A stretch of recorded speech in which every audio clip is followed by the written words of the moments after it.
It's me, Mac, again, here with another episode of Learning Lane Swaps. So today we're going to be looking at a fairly old match. It's week 8 back in the spring split. This is the last of the older videos that I want to do. I'm going to make everything more current from now. I'm going to start looking at some matches from the spring playoff series, both American and European, if I get the time to do all of them. But when I started this series, this is one of the games that really came to mind. It's a really, really interesting iteration, I suppose, of the lane swap game, and there's some nice adaptations from both teams, and there are good points for us to learn from here. So I wanted to start off here, and I'm still learning things today from this video, so it's a really, really useful one. So first of all, we're going to have to talk about team comps a little bit. As always with lane swaps, team comps decide most of it. Player matchups also decide it. As we talked a little bit about yesterday, I think, or we might have just talked about team comp yesterday, but if you say have a really, really hard carrying bot lane with incredible players against a fairly weaker bot lane, you're going to, like, player wise, let alone matchup wise, you might want to swap away from that. But in this case, it's much more team comp dependent, and it's much more actually, this whole lane swap revolves almost around one player. It almost revolves around Cabochard in its entirety, and that's because Cabochard has locked in Nasus. This is an odd pick for sure. It didn't work out in the end, but I don't think that was necessarily Cabo's fault. But the lane swap is a really interesting one to learn from, and we can look at how you can maximize your top laner's farm and the responses that G2 has to that. So, looking at Nasus immediately, one thing you know, if you know anything about Nasus, is that you need to have a long extended laning phase so that you can charge up those siphoning strikes. You need to be sat in lane farming, and a lane swap is immediately going to break that because you need to be hard pushing lanes. So he's not going to be getting all the farm. He's going to be missing CS.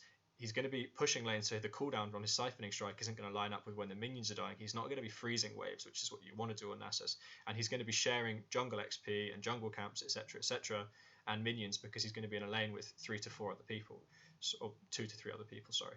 So immediately you know that G2 really wants to lane swap on this matchup. It's not necessarily because of the bot lane. I think G2's bot lane is going to hold up fine in this. Lucian and Bard into Kalista and Janna is totally fine, although the Kalista is kind of annoying.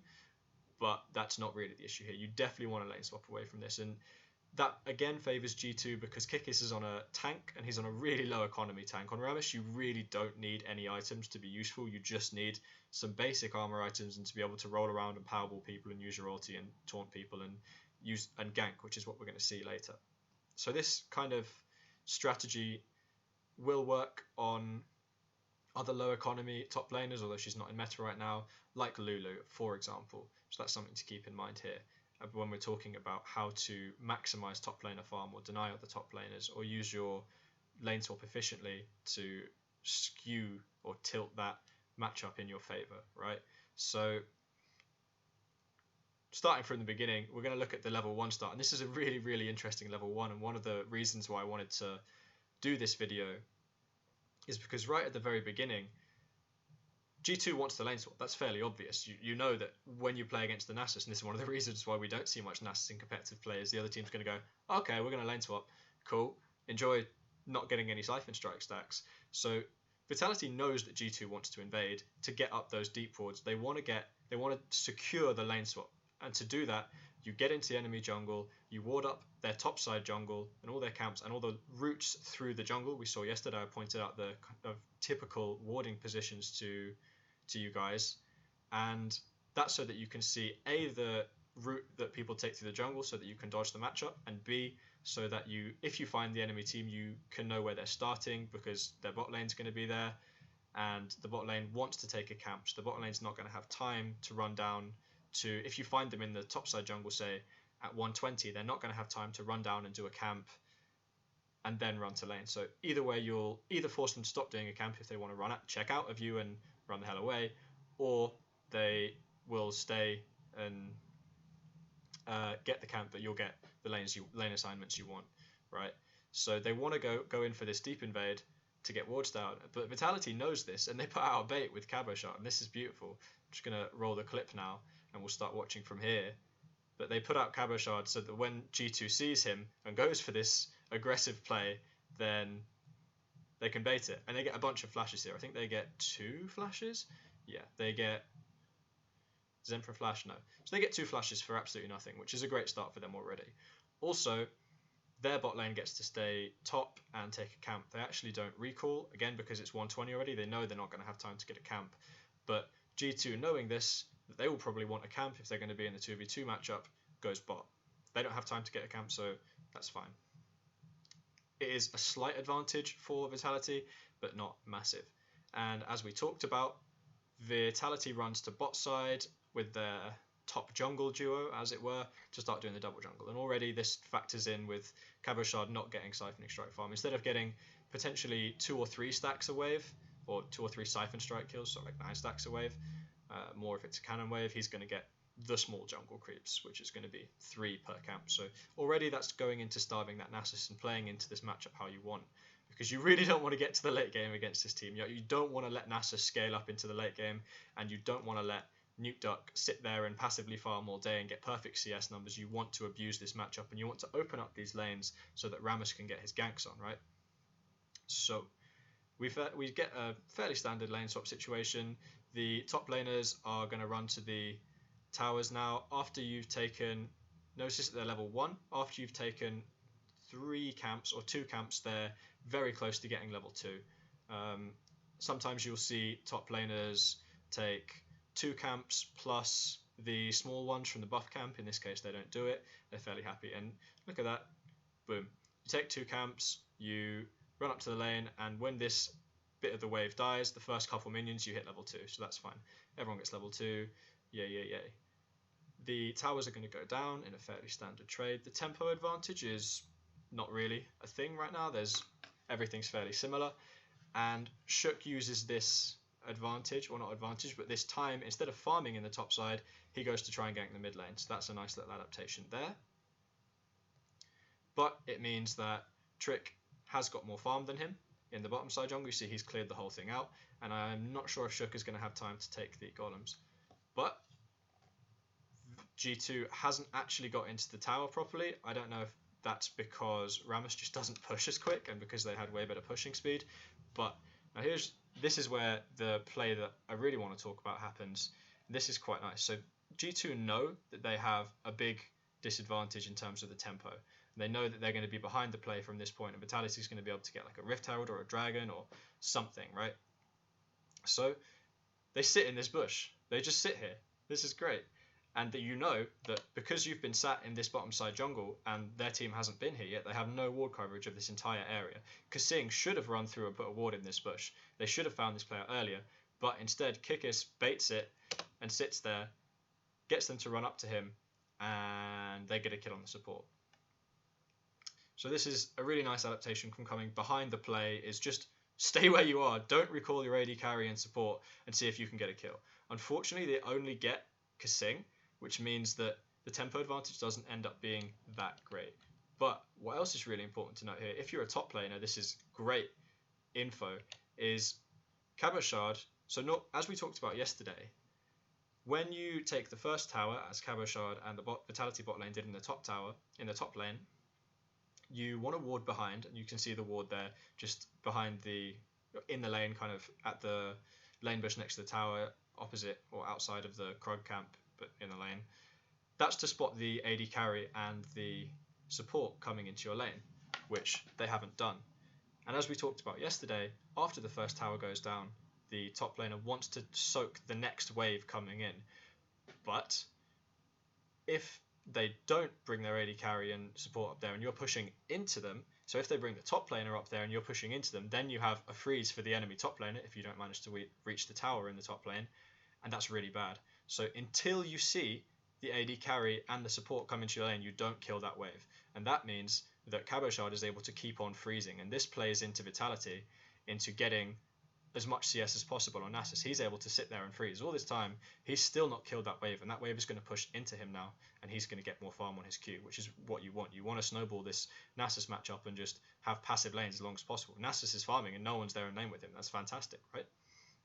So that's really good for them, and that's well played by Cabochard. So that's something to note, is do not start pushing the wave after you bounce the first tower until you see people come into your lane. And that's why that ward is so important, because it gives you a lot of information. So Vitality make the appropriate counterplay. They lose a kill, but because the AD carry doesn't die and G2's bot lane has to recall to go and push Cabochard off of all this farm and push the next wave in, Hjarnan can sit there and carry on farming.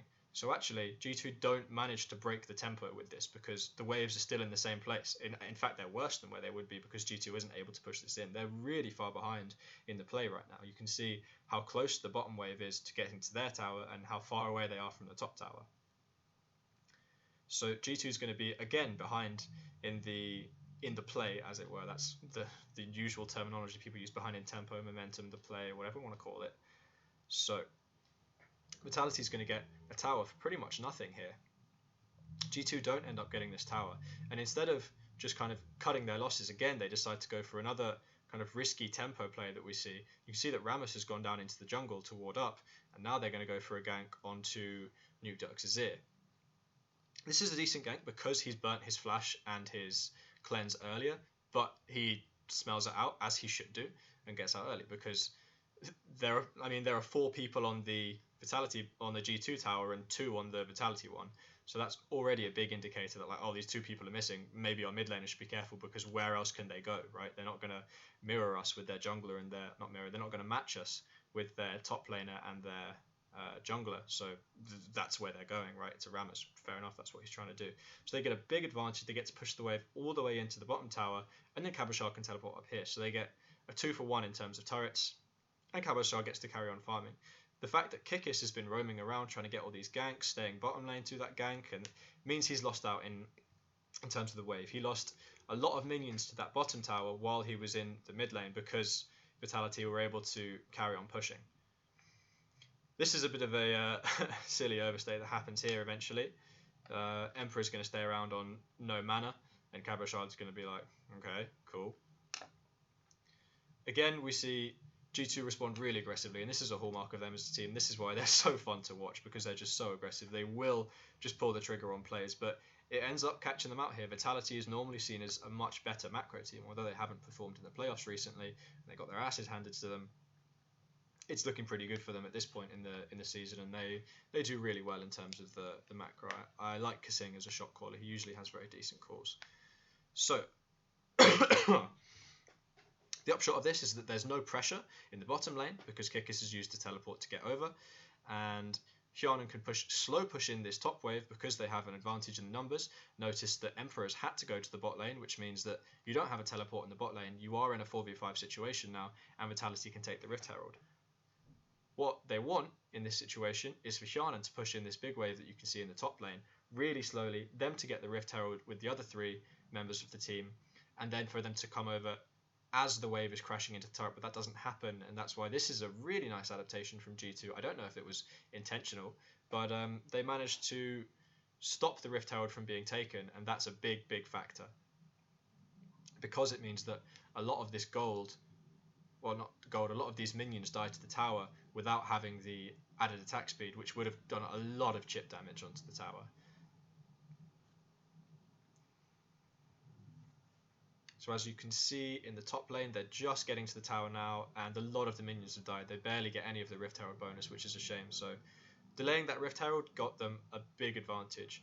Also, because they're able to push this wave in so hard in the top lane, because of Emperor overstaying, it means that Cabochard's going to go down and catch this huge wave of farm in the bottom lane, while Kikis is there defending his tower. So this is Vitality really nicely using this lane swap, and G2 being super aggressive to just play around it, keep dodging these matchups, and keep putting Cabochard where the waves are pushing into him. You're always trying to get this Nasus into a freezing situation and trying to deny this Rammus as much as possible. So here we see like a real stylistic matchup or mismatch between how these 2 teams like to play. G2 likes to play hard and loose and goes for ganks and takes high risk, high reward plays. You know, if those ganks had paid off, if they'd killed the AD carry in the bottom lane in the initial play, or if they'd killed Nukeduck in the mid lane, that would have been really big. But because they don't, Vitality manages to get advantages onto Cabochard and sit him in those big waves of juicy farm and get nice pressure advantages. They manage to get Rift Herald, they get an extra tower, and they should be forcing extra dragons, although at the moment they can't because Cabochard is in the bottom wave freezing. What do you do when someone's freezing? You want to try and get that freeze away, or you have pressure on that side of the map because Cabo's there. This is quite aggressive from G2 because Kikis is stuck in the top lane without TP, but they are going for a play into the bottom lane because they want to try and equal out some of this pressure in classic G2 style, being super aggressive.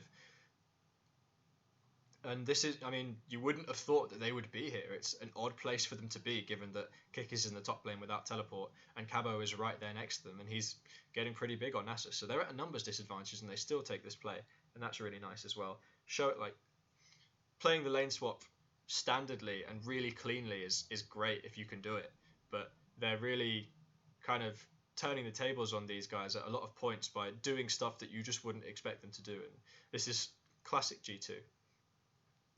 Looking at the waves again, the bottom lane is going to shove into the top tower, and the top tower is going to shove into that tower for G2. Cabo's going to burn his TP to get up there, so that means TP advantage for G2. So again, this is a team call for Vitality. This is them investing TPs and saying, okay, bring the ganks, that's fine. You guys gank us as much as you like, but we're going to use all of our efforts to get this teleport, get this CS onto Nasus. And actually, this is one thing that you can criticize G2 for here. Nasus just having burnt his TP means that there should be eyes on the dragon. But because they played really aggressively in the bottom lane, they had to recall after they made that play, and Vitality managed to sneak a dragon. So when you're playing against a team that needs to scale up into the late game, like Nasus is here, and you have these really aggressive picks, you should be looking to snowball dragons, because if you're going to get outscaled, you want to have that fifth dragon insurance policy almost. And then Perkz steps up and gets caught. So that is going to be the end of the video, because we've talked about everything that is lane swap based really. And as you can see, when we finish the video, Cabochard's got a 30 CS advantage. So that's some of the trade-offs you can make. Do you want to play aggressive in a lane swap? Do you want to really try and get your top laner out of the top lane in those little gaps that you have between the waves being pushed, or make little cheese players staying behind and try and gank people as they're coming in? Or do you want to play it as cleanly as possible, play passively for the late game? And that is the difference that you see in this lane swap, and Vitality does it really well. Cabochard's got a big advantage, and they're going to be pushing more and more towers off this. They don't get this tower in the end, but that is going to be it for the video. I hope you enjoyed it. I hope you learned something. So remember everything that we've learnt today, and I'll see you next time. Take care.